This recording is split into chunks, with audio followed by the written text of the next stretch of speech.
Welcome to the Ancestral Healing Center Cafe Chat. It is March 3rd, and it is our first live on YouTube. I'm Bernadette Thompson.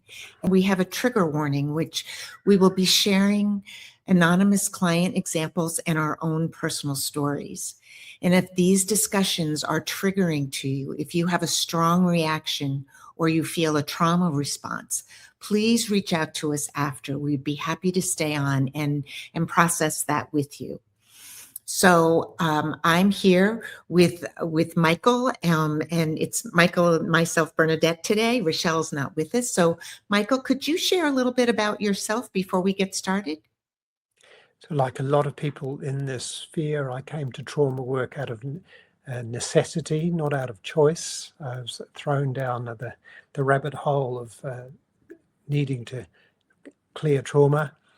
And so I am a trauma coach. I work specifically with genealogy, the heart-centric genealogy of not just finding the facts of our families, but recovering the feelings and the lost meaning.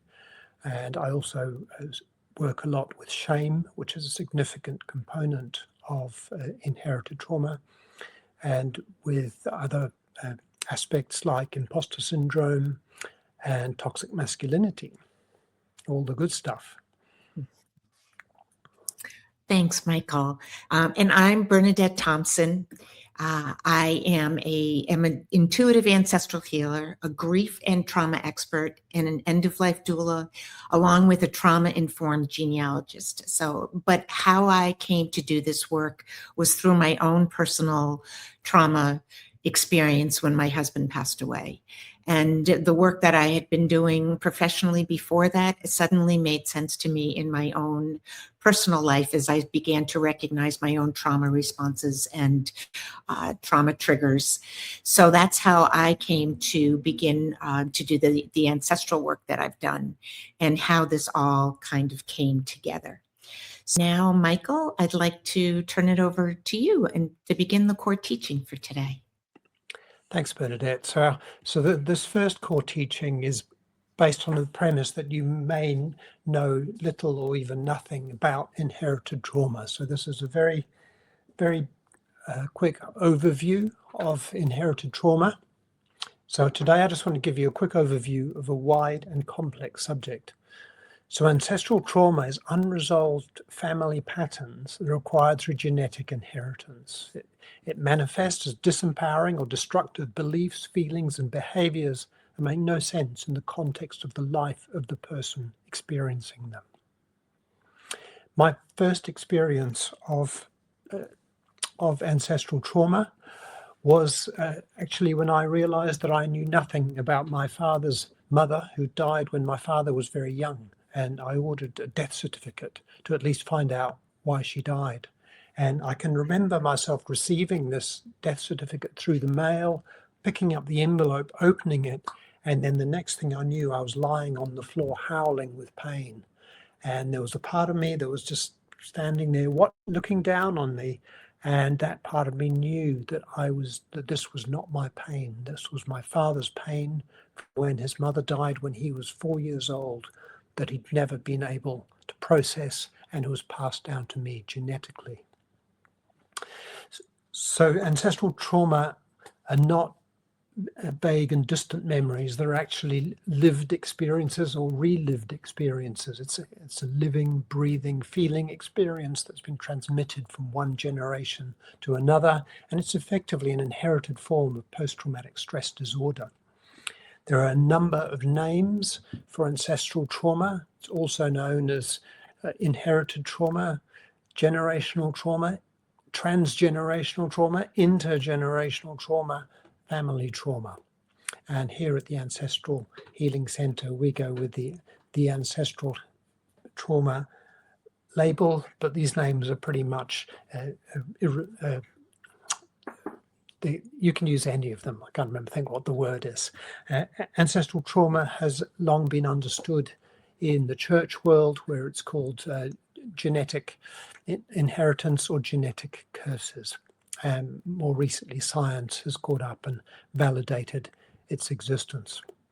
So it's highly mechanical, and it works through simple processes. So trauma formation, it happens basically through a failure of the fight or flight mechanism. When we find ourselves in an intense situation and we're not able to fight and we're not able to flight, then we go into emotional overwhelm, and instead we switch to two other behaviors, fawn and freeze.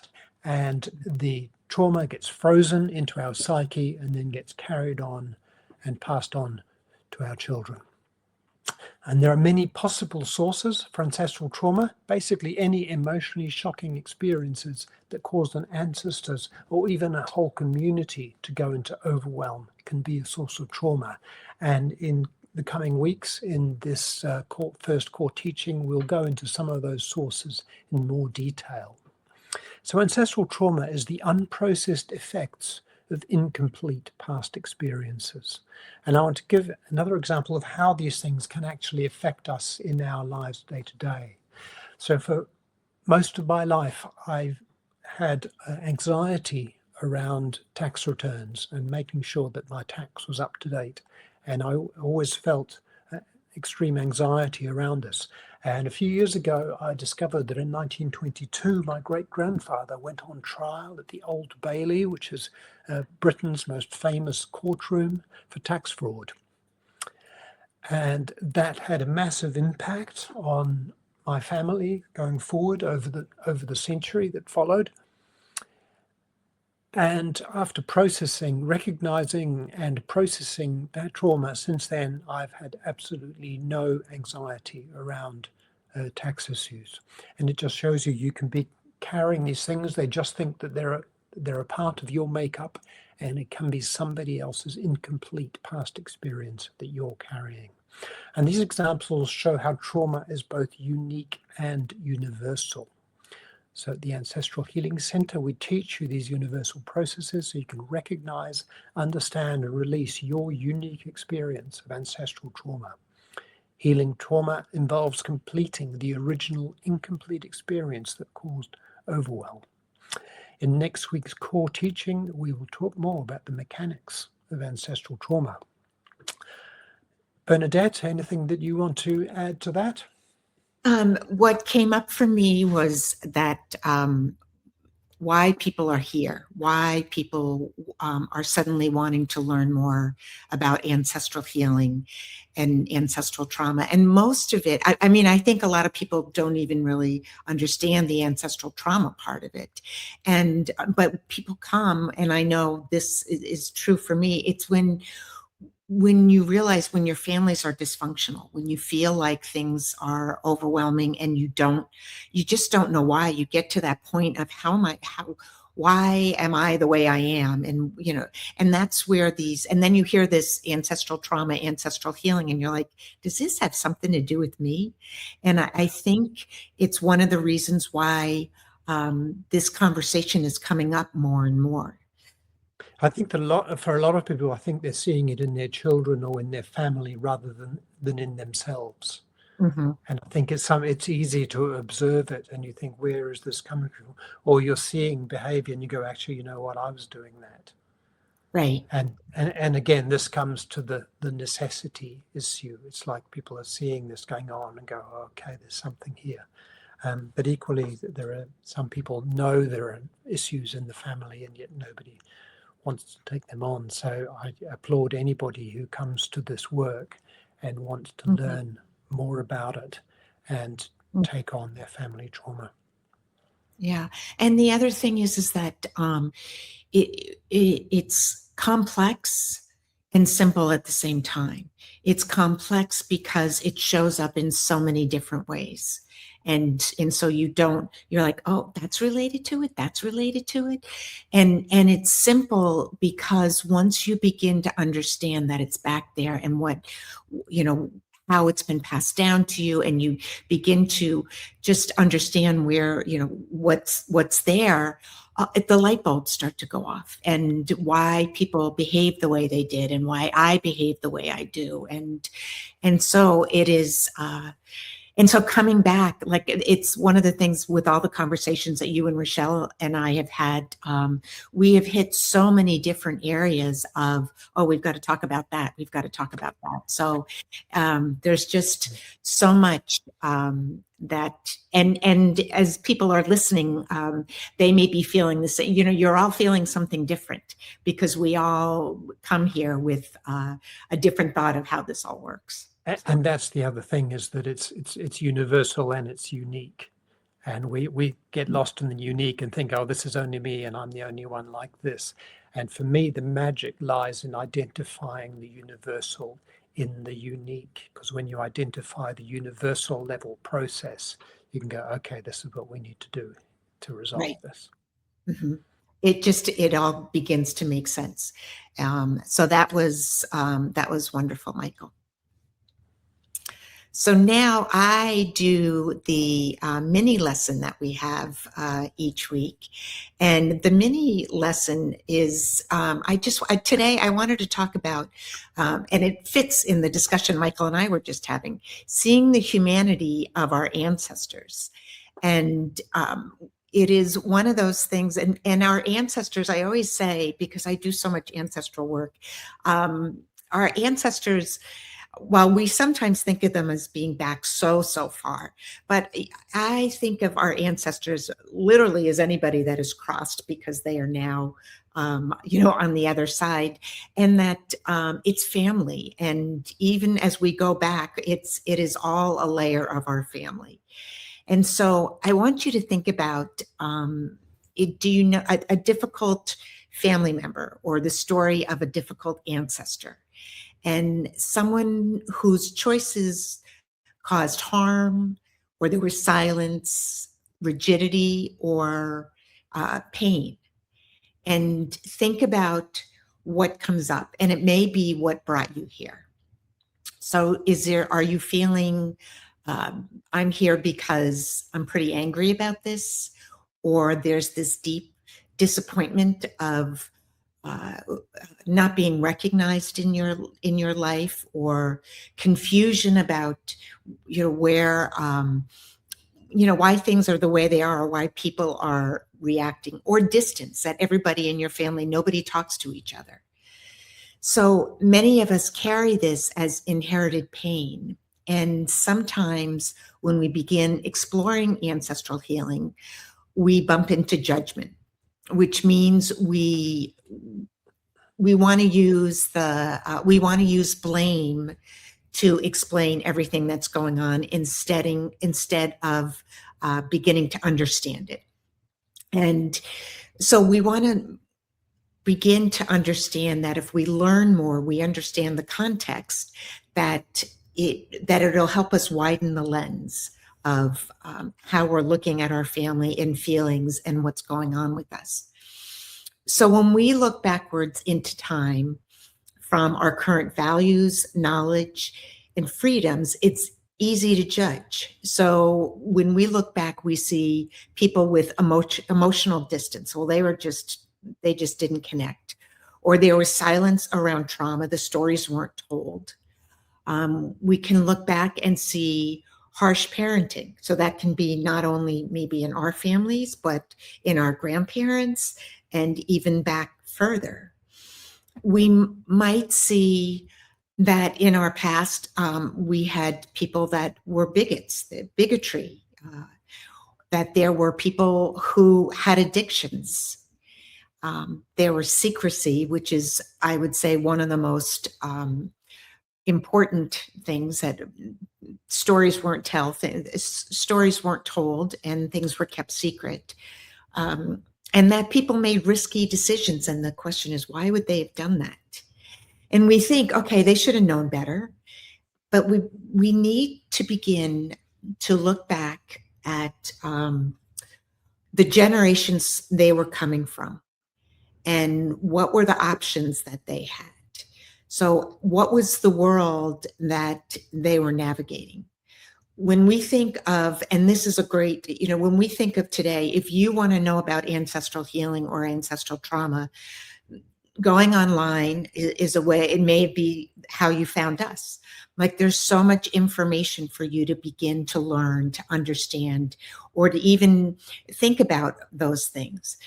But back then, as even in the generation of our parents and our grandparents, nobody was talking about that. And the world they were navigating was just was whatever was in front of them. So if there was loss in the family, if there was war going on in where they were, we all of that was just okay. You just live through it, and so we want to keep the understanding that they're just like they were living in a world like we are living in a world. And if you imagine like your great grandmother living in 1910, she didn't have access to therapy. Nobody was going to therapy. There was no language for trauma. It was things were just put away. And I've talked about this before, that my father lost his parents to tuberculosis when he was very young, and his great aunts who raised him with their husbands put everything about their parents away, all the pictures, anything that had to do with them, because it was like out of sight, out of mind. You won't feel the pain if you put it away. So, and women had no voice back then. Rights were limited. They had no economic dependence, or they had to depend on somebody. And they were often communities scrutinized them. So everybody's like, well, look what they're doing and look what they're doing. So they were coming from a world that's not like ours. And and think about your great grandfather, returning from war, where there was no trauma informed care, no understanding of what PTSD was, and the message to stay strong and stay silent. So that's what they grew up with. You're a man. You're not. We don't get emotional about things, and we just, whatever is put in front of us, we just move forward. And so that's what we want you to understand as you begin to look at what kind of behaviors may have been passed down. If your ancestor was an immigrant, they would have experienced maybe language barriers. They certainly felt discrimination. They would have been living most likely in tenements. They would have, in New York City, the tenements were left for the people who came in at last. So if you, as people assimilated, they got here, it was the last ones to come in were in the tenements. And so they always were looked down on. There was fear of deportation. We're feeling that now, but that was a thing back then. Would they even been let in? And then the pressure to assimilate, to be. My grandmother and grandfather were Irish immigrants, and it was so important for them to, lose any type of an accent, to not show that they had come from Ireland, and that had been part of famine families. So there was just limited support, and there was no path for them to reintegrate. It was just, you're put out there. So this shapes our nervous systems. This shows us different, our coping strategies come from that. And it shapes what we felt possible. Like what could they do? Some people, when they came to this country, may have been professionals in another country, and then when they got here, they weren't allowed to be that same professional. That they weren't accepted. All of the schooling that they had done didn't matter.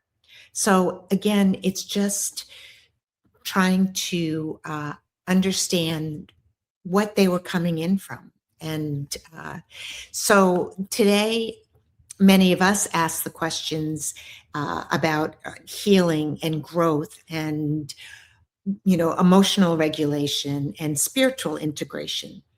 But for much of history, what we were worried about was food, shelter, safety, reputation, and belonging. And when survival is threatened, our emotional self is compromised. And who we are or who we want to be may be very different than who we show up as. So when you look back and you see ancestors who were more rigid or more protective or more silent, it wasn't because they lacked love. It was because their nervous systems were overwhelmed. Their anxious parent may have been a vigilant protector. An avoidant parent may have been surviving their own unmet needs. And a harsh parent or grandparent may have believed discipline was the only safeguard against danger. So that's where we want to begin to allow us in our nervous systems to begin to understand where some of these feelings have come from. And even though we may have been hurt and we may feel that you want to feel blame, you want to blame somebody for the way you were treated or the way your parents were treated, that we need to let in a little bit of understanding. It's helpful for you, for us, to understand the circumstances that family may have been raised in, and to see them as people, to stop seeing them as caricatures, as somebody had said to me, and remember that they were children once, that they were afraid and probably came here afraid and may have lived their whole life being afraid, and that they were doing the best that they could with the nervous systems and the resources that they had. So I really just want you to be gentle with yourself as you are, whatever feelings are coming up as you're thinking about this, and to just widen the lens a little bit and just do it as a noticing, not as a feeling like, okay, I have to change the whole way I think. It's just a noticing to know that there were things that they couldn't overcome, and behaviors and things that have been passed down, the traumas, the emotions, are connected to a bigger story. So, Michael, is there anything that you might add to what I was? The ancestor who taught me about humanity was my mother's mother, and she had an affair in, I think, 1932 and got thrown out of the family. And so she was the black sheep character who'd brought ruin upon the family and ruined the reputation and all of this stuff. And basically, if abandoned, my grandfather went to court and won custody of my mother, which was very unusual for those times. But the result of that was that my mother was effectively abandoned by her own mother, which was something she never recovered from. And so I never knew my grandmother. She was never spoken of. And once I started dealing with all of the trauma and putting the pieces together, it became very clear that she was, rehabilitating her into the family was a big deal. And I remember, actually, I've managed to track down the house that she retired to. And I went and visited the house, and I just got out of the car and just felt this wall of pain coming off it, and I just knew that was her pain, and she'd never wanted to lose contact with her daughter, and she'd never wanted to break up the family, and she was just caught in a situation she couldn't handle, and that really taught me that there is no moral high ground in these situations. It's a matter of everybody did their best. And recently I found out that she actually had another child before my mother was born, who died after 25 hours. And I was actually able to go and visit the gravesite last week. And when I was standing at the grave, what washed over me was that my grandmother had actually lost both of her children, and partly through something beyond her consequences, the very premature birth, and partly through she made a choice. She had an affair and lost her daughter as a result of that, and just the sorrow that she must have been carrying all her life from having lost both of her children. Mm-hmm. And let's say there is no blame. It's just about understanding that everybody did their best. Yeah. And it's such an important story that you shared, because she, the story told about her was she had an affair and she left her children. She didn't care about her daughter. But the story wasn't told. There was no story. The story was put together. Yeah. Exactly. Yeah. Exactly. She had no story. She was an unperson. Yeah. And I think that's what's so important about why we're doing these lives, is to bring in these little pieces of stories. And I know that anybody listening might be bringing up a story that you had, and why we want to do this and share, because the more we hear these stories, it gives us an understanding of what we may know about our family. And so that's what's so important about it. So, Michael, the next up is the pillars, I think. Yeah, so at the Ancestral Healing Center, we have what we call 4 pillars, which are sort of the 4 foundations of the principles that we work with as a center, as a combined center of the 3 of us. And they are knowing the science, understanding family history and genealogy, understanding shame, and understanding grief. And the one I want to talk about today is about understanding family history and genealogy. And I want to do this through 3 principles. And the first principle is that families transmit survival strategies through story. So family systems research shows that behaviors, roles, and emotional rules are passed down implicitly. And these include how closeness is handled, how touch is permitted, how conflict is resolved, avoided, or escalated, and what emotions are considered acceptable or unacceptable. And when I think of this reminds me of my father. And he was a very good cook. And back in the 1960s and 1970s, unless you were a professional chef, it was actually pretty unusual for men to be cooks.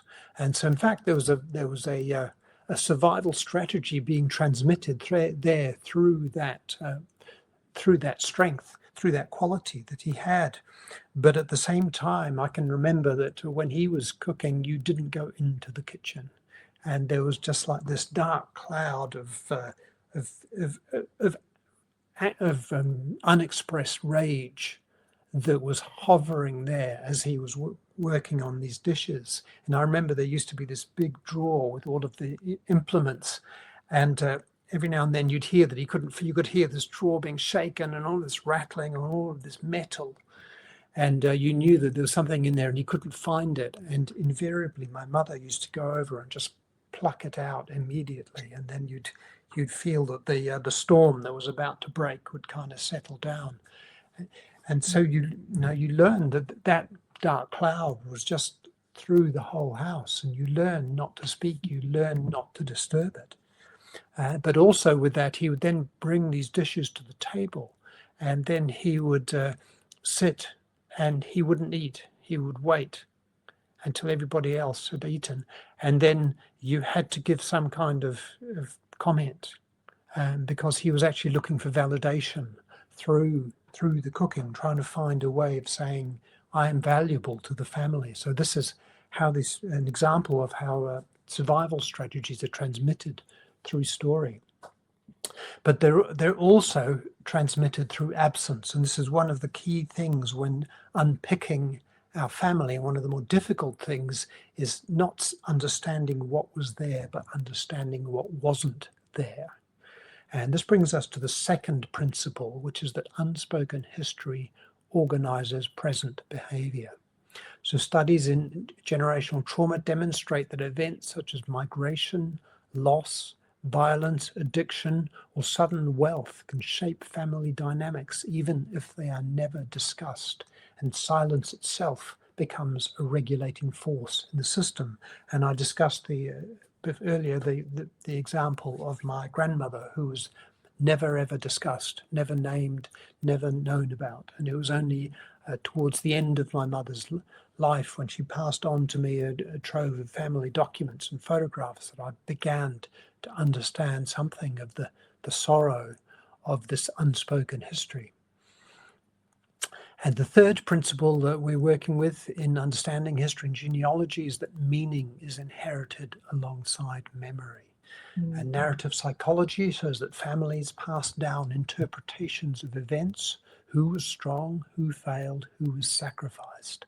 And these inherited meanings influence identity, loyalty, and behavior long after the original events are gone. And once again, just as meaning is inherited alongside memory, if the memories are not passed down, if the stories are not passed down, then the meaning isn't passed down. So there can be a loss of meaning. In my case, when I was growing up, none of my birth grandparents were around for different reasons. All four of them had disappeared from the scene, and so there was no meaning beyond my parents. It was almost like that entire generation didn't exist. And so there was a whole layer of family narrative, of understanding who I was and where I came from, that simply didn't exist. And as we go into uncovering our family history and our genealogy and putting it back together, we're looking at the facts which create the structure, the family tree, the events, the places, the dates, the people. But actually what we're really trying to put together is a family tree of meaning, and restoring a truthful version of the narrative of our own individual story. Bernadette, any comments on any of those principles? Well, the whole idea of using genealogy as a tool to find the story is what I think is so important, because when we don't know the story, we make it up.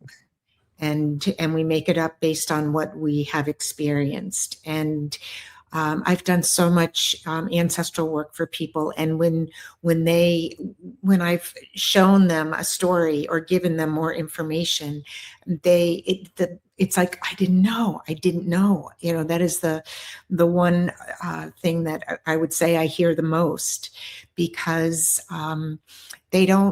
they think that looking back at genealogy is putting those names on a tree and trying to see if you're related to Charlemagne or and it's not. And sometimes the most important information comes in the first 3 or 4 generations than knowing that you are connected, way back. So I think when people begin to know that looking for their story is a healing thing, it really can be life-changing. Yeah, absolutely. And do you want to lead us into a little bit of a practical exercise now? Yes.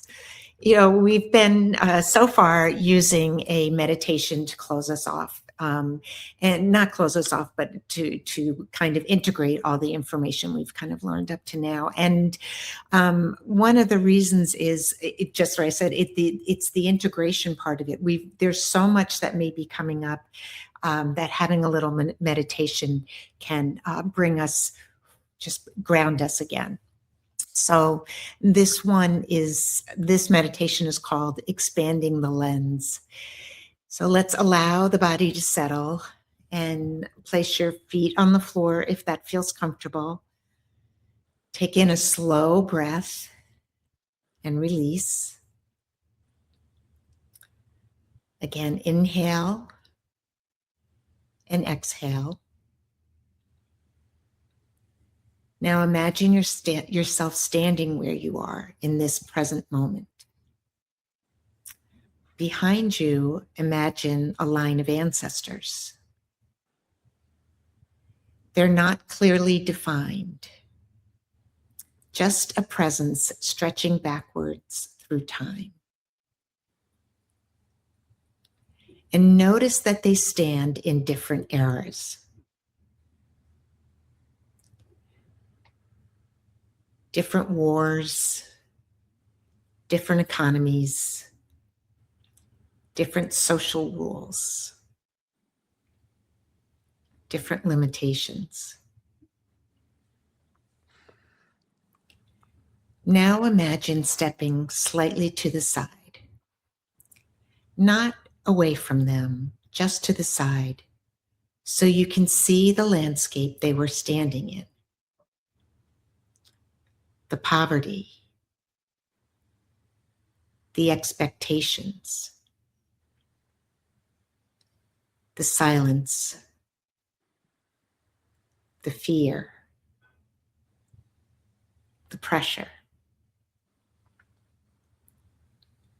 Let yourself see the conditions around them. Take a breath. Now gently say, either silently or softly,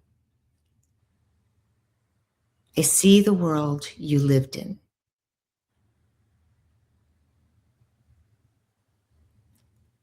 I see the pressures you carried.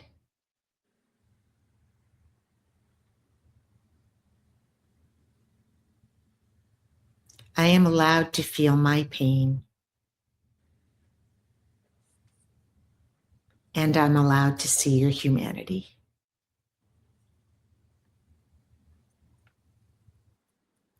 Let both truths coexist.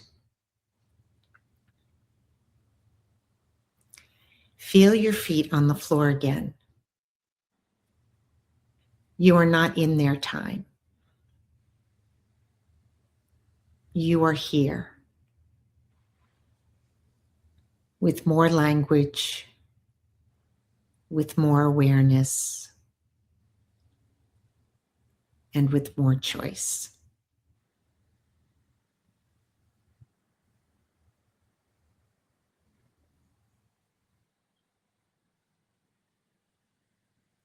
Take one final breath.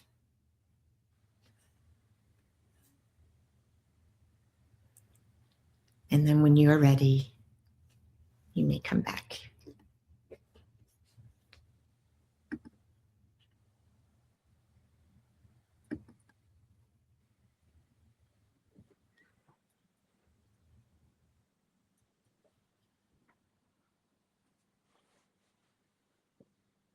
I love doing that part.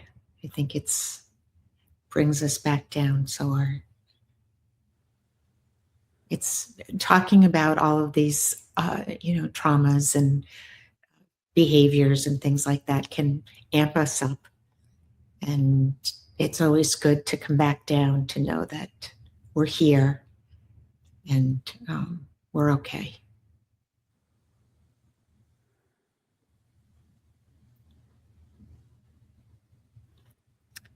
Michael, do you have any questions for today, or? Yeah, I do. But first, I just wanted to pick up on something in that meditation, which was expectation. And I don't think we really understand the weight of expectation that families were under when they were under much more survival pressure than we are today. Mm-hmm. And my father's father fell out with his father in the 1930s. And the evidence for this is a will that was drawn up by my great-grandfather, which disinherited my grandfather. And of course, by extension, that disinherited my father as well. And so we know this will, we have a copy of this will, and we know the date it was signed. But we don't know what caused it.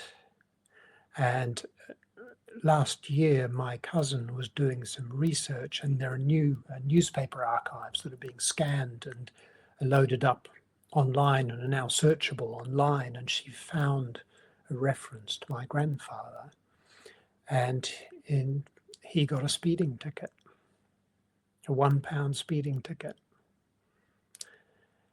And it was dated exactly 2 weeks before the new will. Now, my cousin is adamant that was not the cause of the fallout, but the timing is pretty, May have been the straw that broke the camel's back. It could have. We don't know. We don't know. But Yeah. and this comes back to the humanity piece. You just have to understand that. Well, they and were yeah. They were responding as they were, as best they could. Well, what you said, the whole idea of expectation, and I think that we live under expectations, whether they're self-imposed or whether they're imposed by family. We live with those, and we don't like them. Like, it doesn't feel comfortable when the expectation is there. It feels, because it comes with pressure. And I think bringing up that word is a great way of looking back and explaining some of it was expectations that we could have a whole you could, and one of the things is needing to understand the context of the times and what behaviors and actions meant. And again, that's something else that we could launch ourselves off into. This is why it's important for anybody listening to come back, because every week we end up on something that is a little bit different, and we end every week going, oh, we're going to have to do a whole class on that, or a whole whole segment on that. So I have a question for you, Bernadette. So which came first? Were you studying genealogy and discovered there was trauma and you made the connection that way? Or were you dealing with the trauma and you realized that genealogy was a tool that could help you? It was the first way. I was doing genealogy as I had just a love for knowing history and my family history. And one of the real important things is professionally, I was working with students that had grief and trauma. So I understood trauma reactions. I was trained in knowing what a trauma response looked like. And when I was doing my genealogy on my own family, the ancestry, I began to see trauma, what they had gone through. And as I began to see trauma, I began to see patterns of behavior that you could see had come from that trauma. So it came from that way. I think it can come both ways, where people can discover the trauma or feel the trauma first. But in my case, it was a love of ancestry and knowing who they were and where they came from.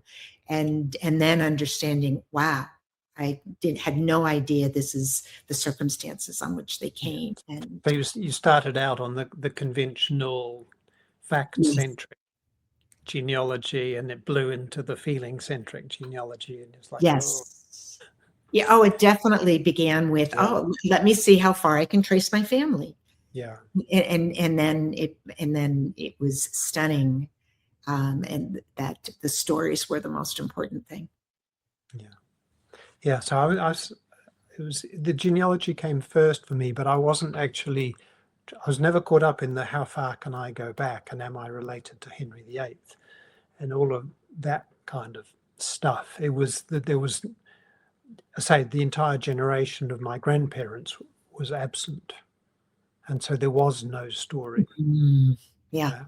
And so it was actually just trying to find the basics, really. I knew my father was born in Wales, but he I think because of the split in the family, a lot of Welsh people are very proud of being Welsh, and they identify with Wales strongly, and they identify with Welsh culture. They identify with Welsh rugby and with the male choir, and these icons of Welshness. A lot of Welsh people resonate with that, and my father's Welshness was just obliterated, and I think that was because his Welsh family had gone, so that was so there was nothing there.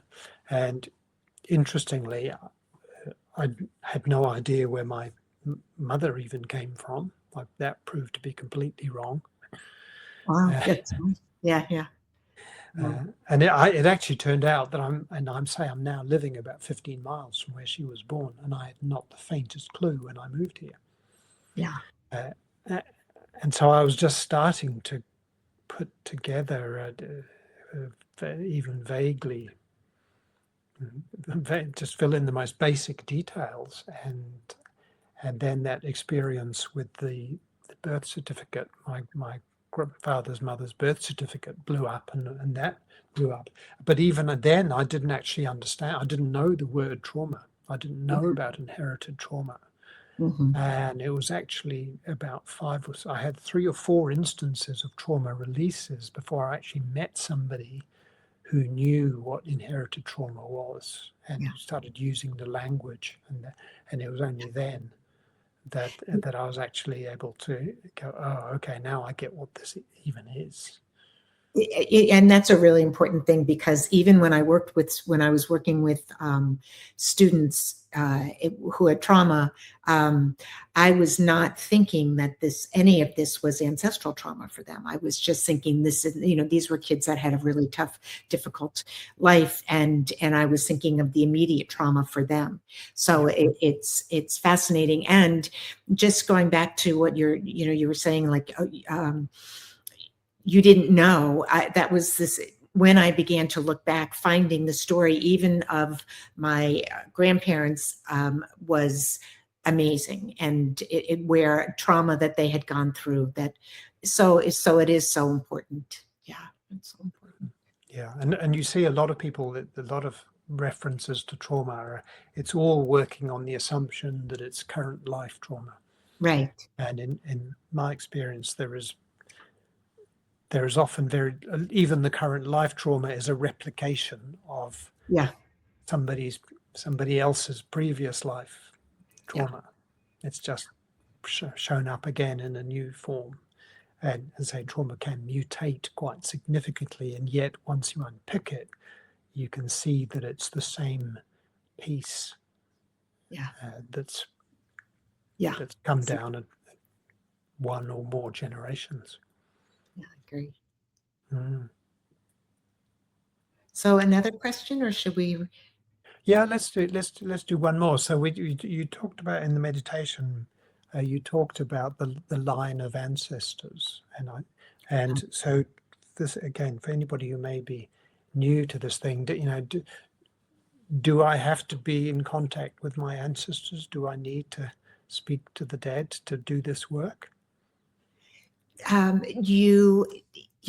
It is wonderful when you can, when you have personal stories. It certainly is something that is helpful as to understand what's coming down.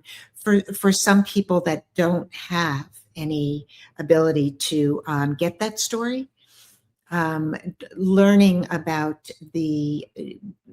where they came, that you were talking about, learning about where they came from, learning about where, even if you only know, okay, you were talking about being Welsh, I'm Welsh. What is a Welsh person? What was going on? And, where were they? So just learning about those things can help when you don't have. So it's kind of a mixed question, because for me, I understand that our ancestors are around us and with us, and they are helping us to understand, when you, Michael, like when you got the the letter, the death certificate, you know what I mean? Things, it is like, there are these little things that happen. It's almost like signs from our ancestors that we can get. And so that is the talking to the dead, as, you know, somebody, Yeah.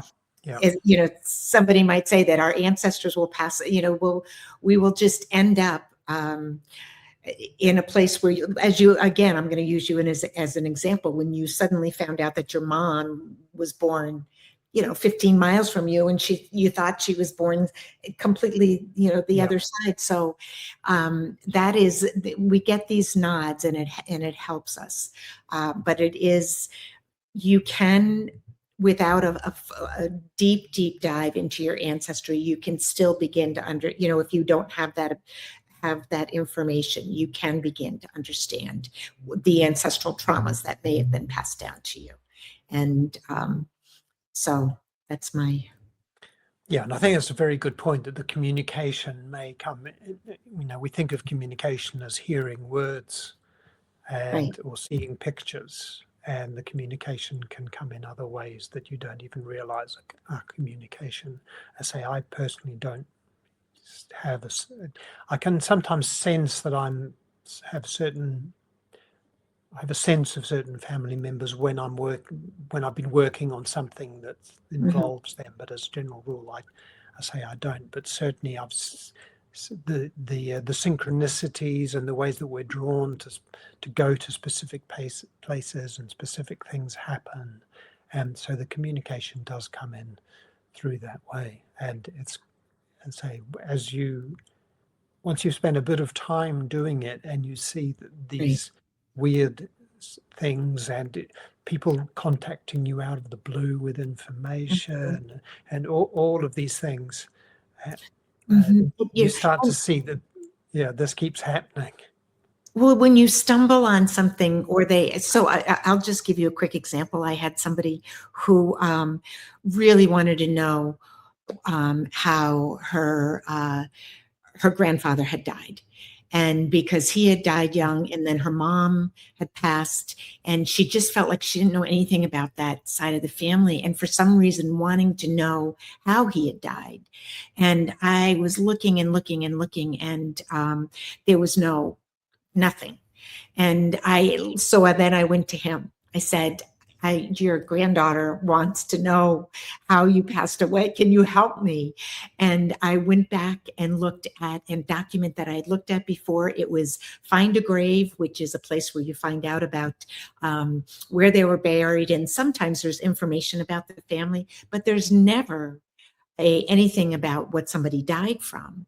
And suddenly I just ended up back looking again at this Find a Grave, and at the bottom there was this COD, cause of death, and it listed as tuberculosis, and it was tuberculosis of a joint, like a knee or an arm or something like that, something very strange. But it was there, and but the ancestor, and this happened right after I said, please help me find this.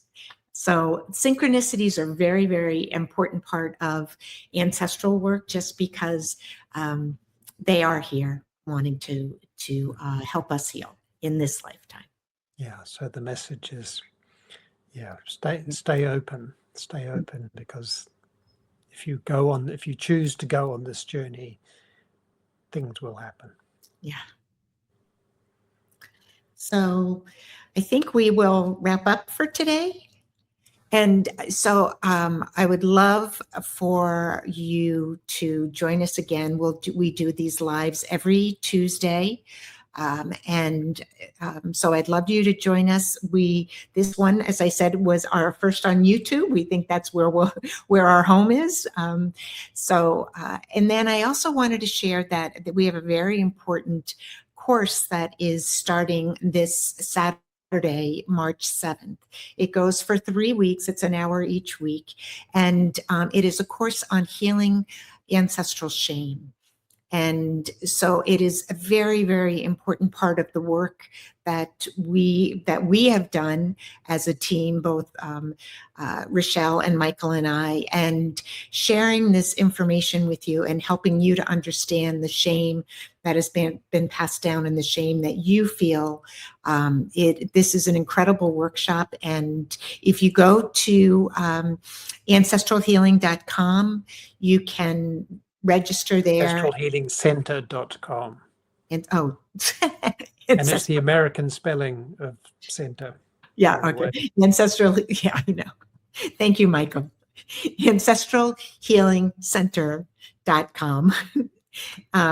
You can register there, and please, reach out to us there if you want to connect with any of us, or you have questions. We'd also love to hear from you. So we look forward to seeing you next week or sometime soon, and would love to have you join us this Saturday, March 7th, as we begin.